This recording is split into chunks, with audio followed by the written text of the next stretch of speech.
Dictation प्रारंभ होगी 10 second पश्चात। 5 सेकंड।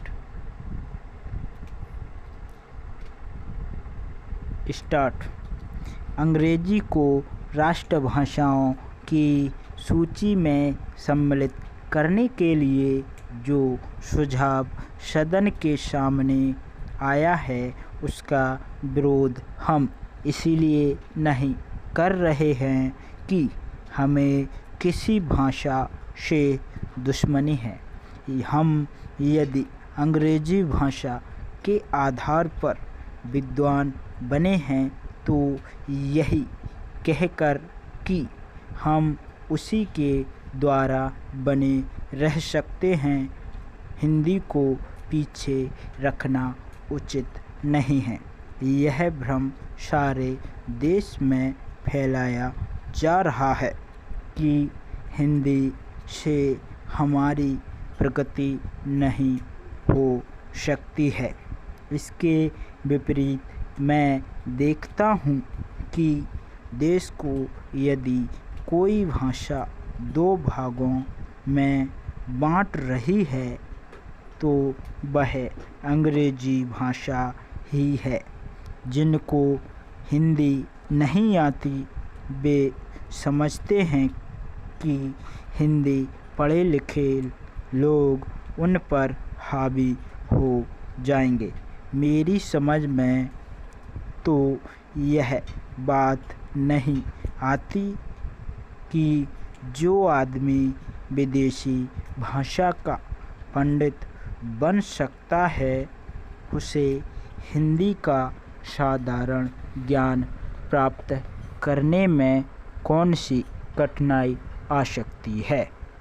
हिंदी तो इतनी सरल भाषा है कि थोड़े से संपर्क से ही आदमी हिंदी जान लेता है और अपने भाव प्रकट कर लेता है।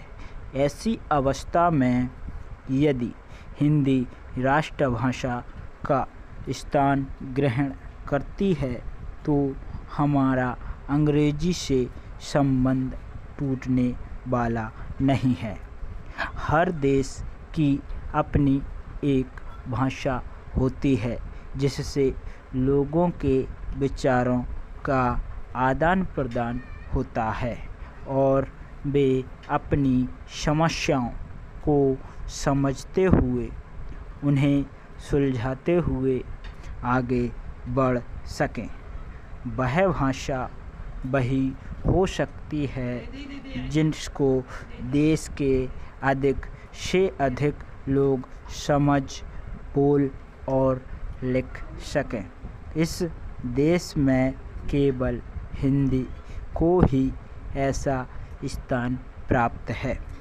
फिर हमें हिंदी को देश की राष्ट्रभाषा बनाने के लिए क्यों आपत्ति है।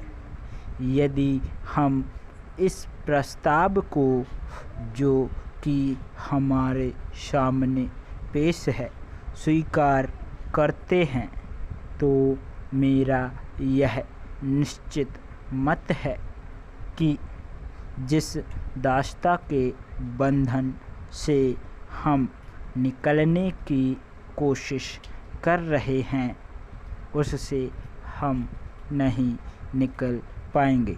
पूर्णविराम पैरा चेंज। अंत में मेरा माननीय सदस्यों से निवेदन है कि वे केवल अपनी पार्टी की आज्ञा को ना देखें बल्कि अपनी बुद्धि से काम लें और इस प्रस्ताव का विरोध करें। यदि यह प्रस्ताव पास हो जाता है जो कि बाद में कानून बनने वाला है तो वह आज़ादी जो हमने 200 सालों के बाद प्राप्त की है उसके फलने फूलने में बाधा आ सकती है। मैं सदस्य महोदय से भी प्रार्थना करना चाहता हूँ कि वह अपना प्रस्ताव वापस ले लें। स्टॉप।